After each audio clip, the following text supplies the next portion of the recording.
Nous saluons tous nos auditeurs et nos auditrices en ligne cette nuit et bon matin pour ceux qui sont de l'autre côté. Nous bénissons le Seigneur et nous vous souhaitons la bienvenue dans le partage de la parole de Dieu avec nous, avec un sujet, j'espère, qui va nous intéresser tous. Il n'y a plus ni homme ni femme. Alors, après ces salutations, avant d'aller plus loin, je vous invite à la prière. Nous te rendons grâce, notre Dieu. Permets que ce soir encore, avec l'aide de ton esprit, nous puissions partager et comprendre ta parole. Loué soit ton nom, bénis ceux qui vont nous suivre, même en différé. Grâce à ton esprit, aide-nous à comprendre les Écritures, afin que nous puissions faire ta volonté. Nous te le demandons, Père, au nom de Jésus-Christ. Amen. Alors, il n'y a plus ni homme ni femme. C'est Paul qui a dit ces paroles dans sa lettre à l'église ou aux Galates, à l'église de la Galatie. Bon, dernièrement, lors de la présentation d'une étude biblique, nous avons touché, il n'y a plus ni homme ni femme, mais avec tout ce qui arrive en ces temps, il est bien qu'on puisse donner quelques explications selon la Bible de ces paroles qui peuvent être utilisées justement par les ennemis de la Bible pour tordre la parole de Dieu. Alors, si Paul a dit par l'esprit, il n'y a plus ni homme ni femme, nous devons comprendre que Paul n'a pas voulu supprimer toute différence entre l'homme et la femme, bien entendu. Ça, c'est le premier point. Alors, nous allons procéder d'abord en allant lire un autre passage. Cette fois-ci, lorsque Paul s'adresse aux Romains, nous allons aller regarder ce que Paul a dit aux Romains pour que nous puissions comprendre le contexte de « Il n'y a plus ni homme ni femme » dans Galates au chapitre 3. Pour qu'il n'y ait pas de confusion dans nos esprits et surtout dans le but de comprendre la parole de Dieu afin de rester fidèles et même de se soumettre à la parole de Dieu et dans la Bible. Bon, si vous n'êtes pas croyant, si vous ne croyez pas que vous êtes et que vous faites partie des créatures de Dieu, à ce moment-là, cette parole ne vous concerne pas, mais c'est toujours cette parole qui va vous juger au dernier jour. Alors, je disais, nous allons voyager à travers les Écritures. Je vous invite à chercher dans votre Bible Romains chapitre 1er. Romains chapitre 1. La lettre de Paul aux Romains chapitre 1. Nous allons lire quelques versets.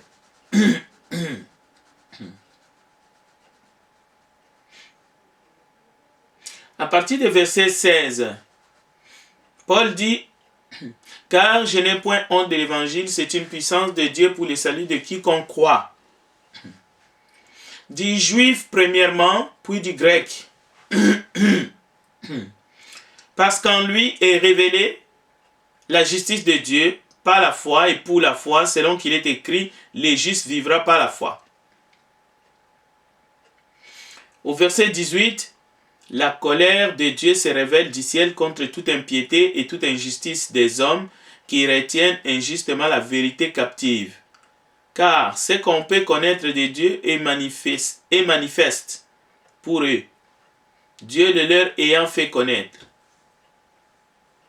En effet, les perfections invisibles de Dieu, sa puissance éternelle et sa divinité se voient comme à l'œil depuis la création du monde quand on les considère dans ses ouvrages.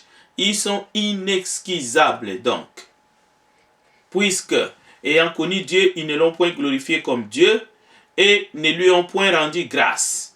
Mais ils se sont égarés dans leurs pensées et leur cœur sans intelligence a été plongé dans les ténèbres. Se vantant d'être sages, ils sont devenus fous. On peut s'arrêter ici.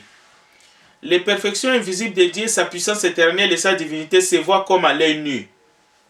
Depuis la création du monde, si on considère Dieu dans ses ouvrages.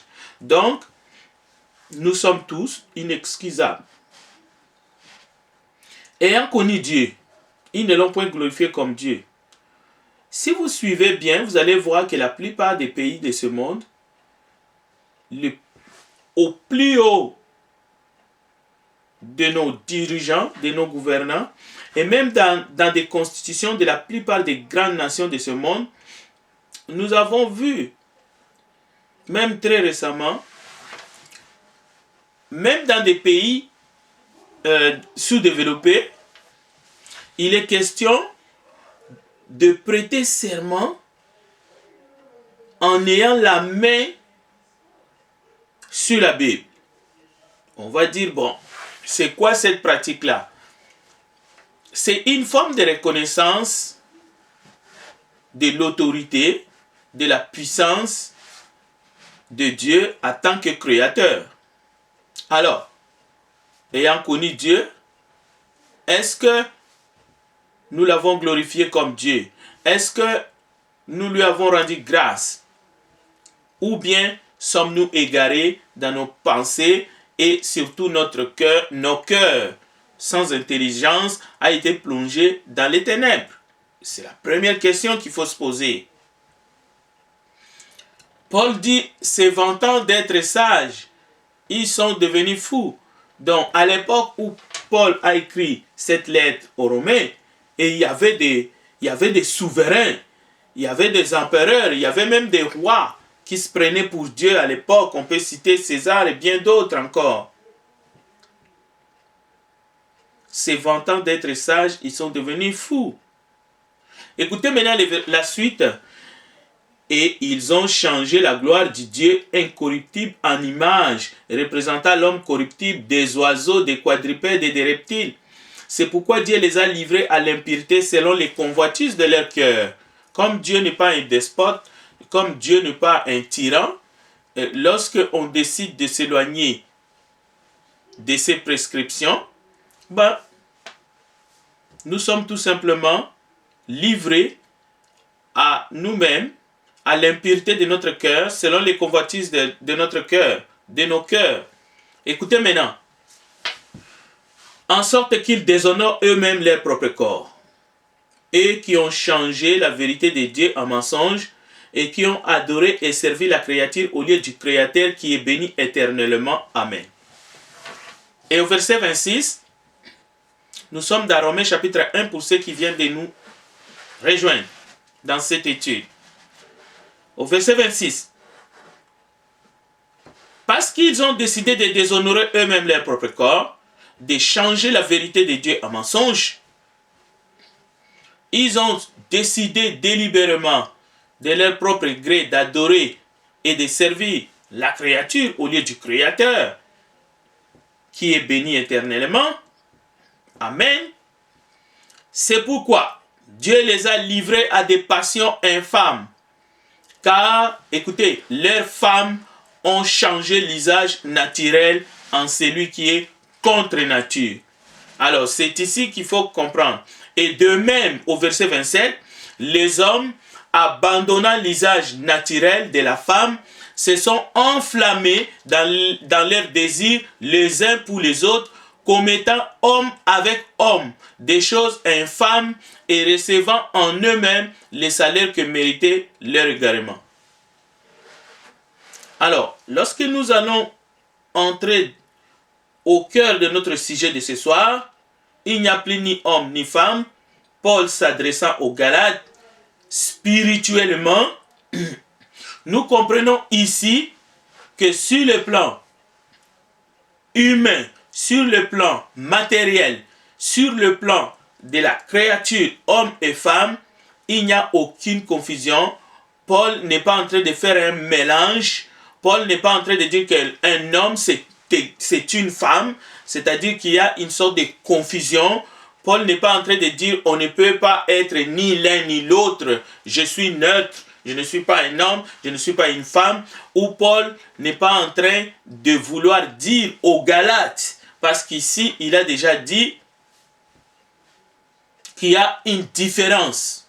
Ce n'est pas une question d'infériorité ou de supériorité au niveau de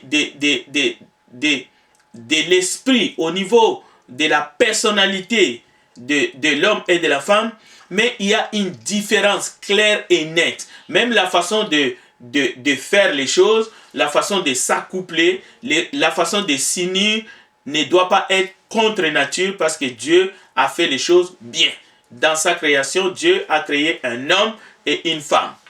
Malheureusement, étant aveuglés, égarés, plongés dans l'impureté, dans les convoitises de leur cœur, les femmes ont changé l'usage naturel en ce qui est contre nature. Ça, c'est le verset 26.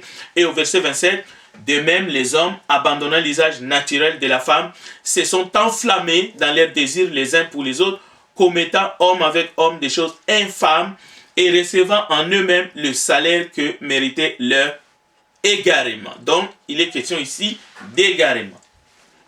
Bon, le verset 28.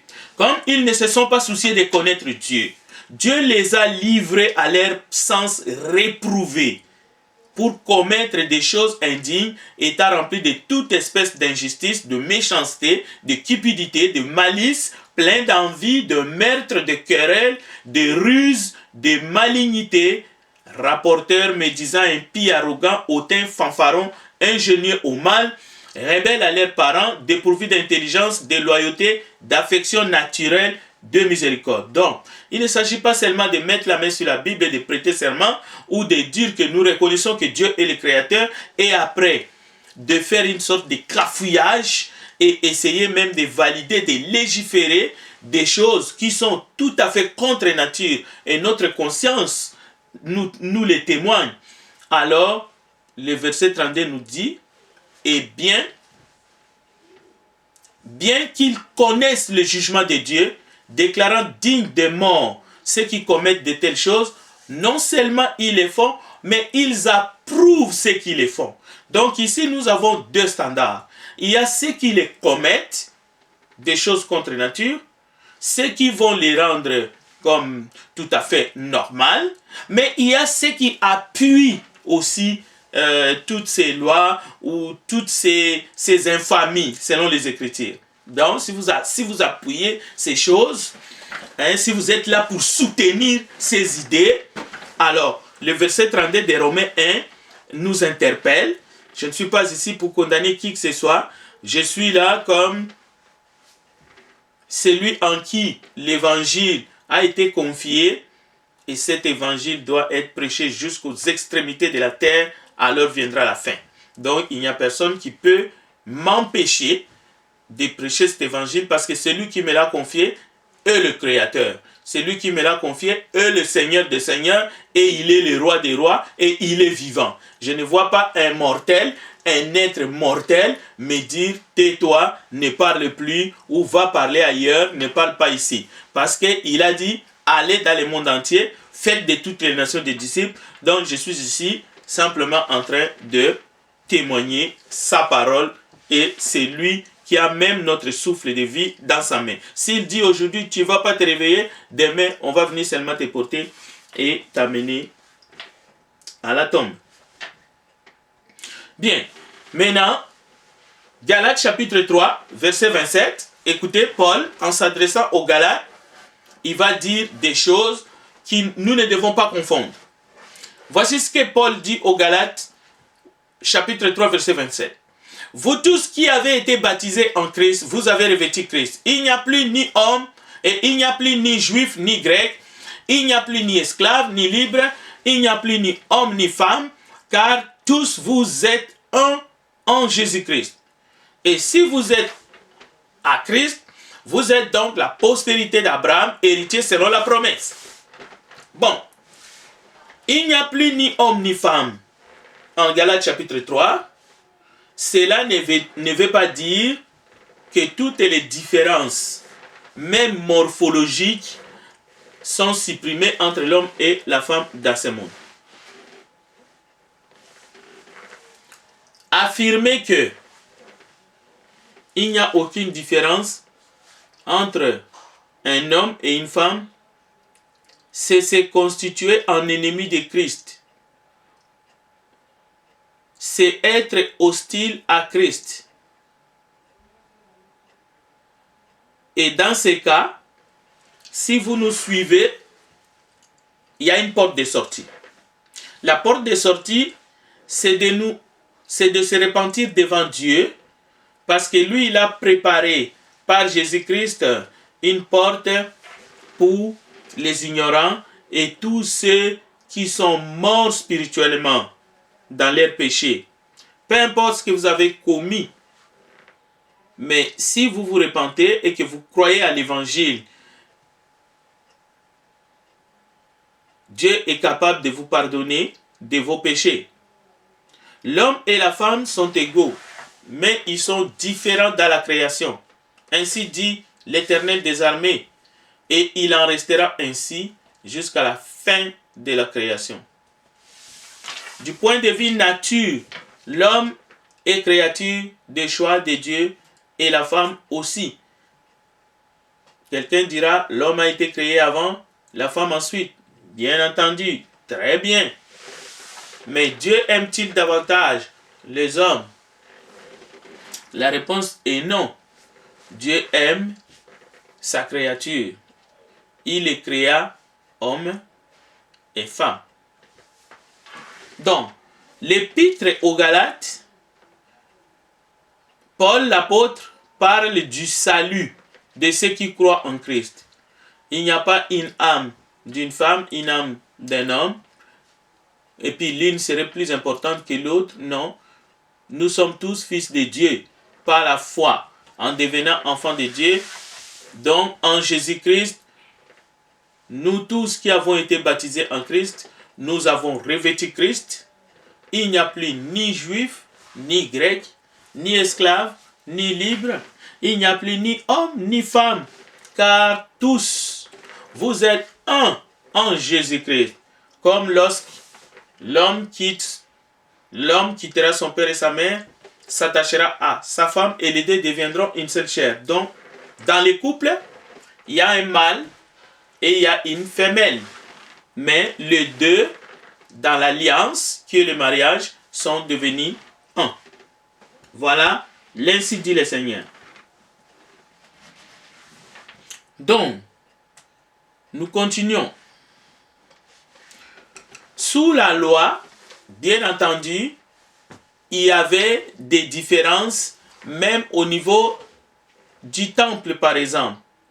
Il y avait des tâches qui étaient réservées aux mâles, aux hommes, et il y avait aussi des prescriptions par rapport aux femmes. Mais dans l'évangile, sous la grâce, nous venons de voir, justement au niveau du salut, beaucoup de considérations qu'on pouvait trouver dans la loi de Moïse sont tout simplement tombées parce que c'était l'ombre des choses à venir.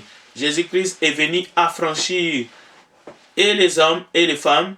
En Christ maintenant, nous sommes libres au péché et nous pouvons adorer Dieu en esprit et en vérité. Nous sommes tous dignes et saints de nous présenter devant le trône de la grâce de notre Dieu. Voilà. Donc, reconnaissons tous que nous avons la même valeur aux yeux de Dieu. Nous devons tous lutter dans le sens de persévérer pour notre salut que nous avons reçu par grâce, par la grâce et par le moyen de la foi. Nous sommes tous serviteurs et servantes de Dieu. Mais il y a des rôles même dans l'œuvre de Dieu, dans l'Église, des rôles qui sont différents. Parce que le but du message dans la parole de Dieu n'est pas de supprimer les différences, mais plutôt comme dans la famille, dans les couples, il y a la complémentarité, il y a cette complicité. Dieu a créé la femme comme aide à son mari, à Adam. C'est pour cela que les deux, même dans la procréation, l'un a besoin de l'autre. Donc, nous devons plutôt nous encourager, nous devons plutôt nous exhorter et même travailler ensemble. C'est pour cela que les couples doivent travailler ensemble pour le salut commun et aussi pour l'avancement du royaume. Et vivre aussi en harmonie dans la société, bien entendu. Mais, nous allons voir un exemple. Je vais terminer cette exhortation par un exemple. Avez-vous déjà entendu parler d'un film ou d'une expression mi-ange, mi-démon? Donc, comme j'avais dit dans mon introduction, je le répète encore dans la conclusion, je ne suis pas ici ce soir pour condamner quiconque. Mais l'évangile nous a été confié. Et cet évangile nous a été confié sous forme d'ordonnance, afin qu'elle soit prêchée jusqu'aux extrémités de la terre. Alors viendra la fin. Donc, si vous croyez être la créature de Dieu, alors écoutez bien cette parole car elle vous concerne. Je crois que vous connaissez bien une marque d'automobile qui s'appelle Mercedes-Benz. En allemand, on prononce Mercedes-Benz. Alors, c'est un constructeur allemand d'automobile, mais il y a plusieurs modèles dans ces lots-là. Il y a les modèles premium, il y a les modèles de sport et il y a les modèles de luxe. On y trouve, justement dans cette marque, des camions, d'autocars. Il y a des camions Mercedes, il y a d'autocars et il y a même d'autobus. Fondés en 1926, ils étaient 3 constructeurs qui se sont mis ensemble. Daimler, Motoren et Gesellschaft. Donc Mercedes et Benz et compagnie. Maintenant, imaginez que on abolit, si vous voulez, les noms, les différentes marques. Mais on garde les modèles. On abolit les marques. On change des noms. C'est-à-dire, on ne veut plus parler de modèles premium. On ne veut plus parler de modèles de sport. On ne veut plus parler de modèles de luxe. Mais on garde quand même, au fait, disons la marque Mercedes. On garde ses logos. Qu'est-ce qui va arriver? On garde les moteurs. Il y aura toujours d'autocars Mercedes. Il y aura toujours de camions Mercedes. Il y aura toujours d'autobus Mercedes. Mais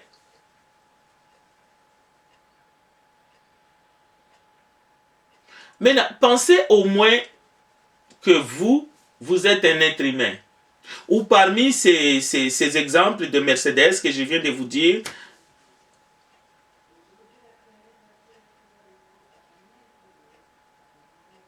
un autocar, un autobus, un camion Mercedes ou une voiture de luxe Mercedes, tout d'un coup, l'autocar dit, je ne suis ni autocar, ni autobus, ni camion, ni même une petite voiture Mercedes décapotable.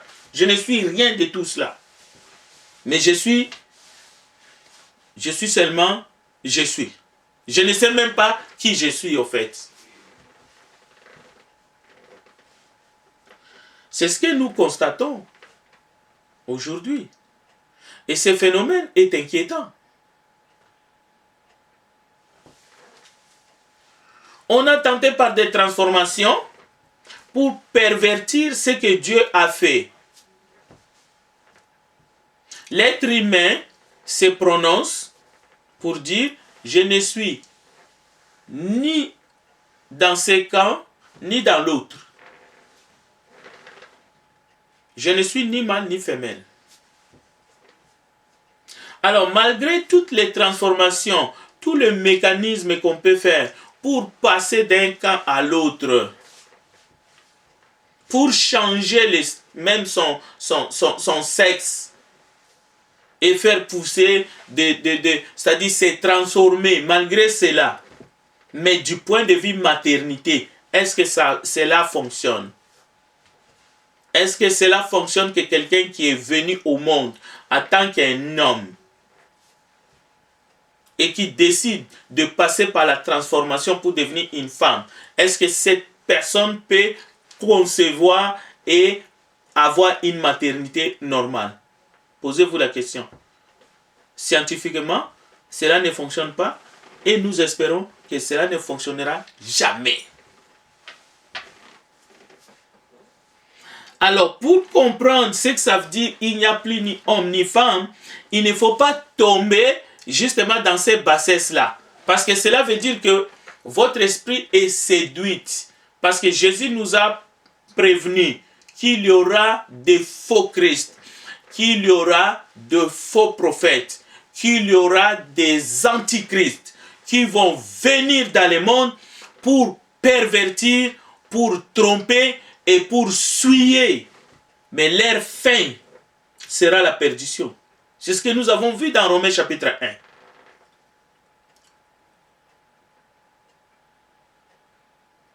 Donc c'est contre nature.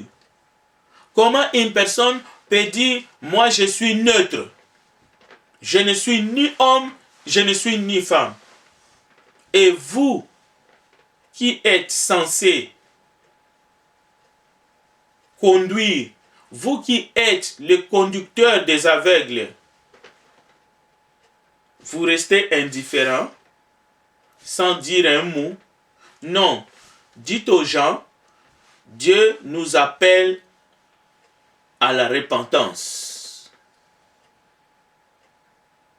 Dieu nous demande de prêcher comme Noé a fait aux gens de son époque.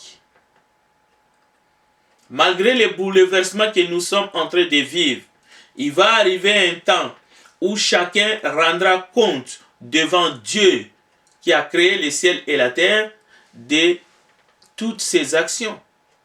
Mais il y a des gens qui disent non, moi je ne suis pas là-dedans.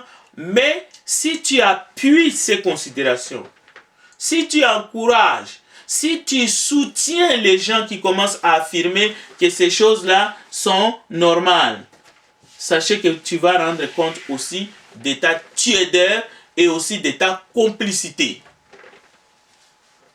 Jean chapitre 3, verset 1. Il y avait un homme appelé Nicodème qui était du parti des pharisiens et qui était l'un des chefs juifs. Il vint une nuit trouver Jésus et lui dit, Maître, nous savons que Dieu t'a envoyé pour nous apporter un enseignement. Car personne ne peut faire des signes miraculeux comme tu en fais si Dieu n'est pas avec lui. Jésus lui répondit, oui, je te le déclare, c'est la vérité. Personne ne peut voir le royaume de Dieu s'il n'est né pas de nouveau. Nicodème lui demanda, comment un homme déjà âgé peut-il naître de nouveau? Il ne peut pourtant pas retourner dans le ventre de sa mère et naître une seconde fois. Jésus répondit, oui, je te le déclare, c'est la vérité. Personne ne peut entrer dans le royaume de Dieu s'il n'est né pas d'eau et de l'esprit. Ce qui naît des parents humains est humain. Ce qui naît de l'esprit de Dieu est esprit. Ne sois pas étonné par ce que je t'ai dit, il vous faut tous naître de nouveau. Le vent souffle où il veut, tu attends le bruit qu'il fait, mais tu ne sais pas d'où il vient ni où il va. Voilà ce qui se passe pour quiconque naît de l'Esprit de Dieu. Alors Nicodème lui dit, comment cela peut-il se faire? Jésus lui répondit, toi qui es maître réputé en Israël, tu ne sais pas ces choses. Nous avons ici un exemple d'un maître, un docteur, mais il ne connaissait pas certaines choses. Il ne connaissait pas ce que Jésus lui expliquait. Et il a plusieurs fois posé la question, comment cela peut-il se faire? Comment est-ce que cela est possible? Nicodème demanda à Jésus, comment un homme qui est déjà âgé peut-il naître de nouveau? Alors, l'argument que je ne sais pas, je ne comprends pas, j'étais toujours en train de faire les choses comme si j'étais une fille, est-ce que c'est une raison valable pour te renier soi-même et essayer de transfiger et passer de l'autre camp ou essayer de passer d'un camp à un autre? Mais non, il y a des choses que si tu ne comprends pas, vaut mieux te réfugier auprès de Dieu, vaut mieux essayer de comprendre, mais selon le Dieu qui t'a créé, et non chercher des solutions soi-même, mais des solutions fabriquées. Dieu nous appelle à la repentance, mais Dieu nous appelle aussi à la responsabilité. Nous qui sommes éclairés, nous devons éclairer les autres. Nous devons dire les choses sans esprit de condamnation.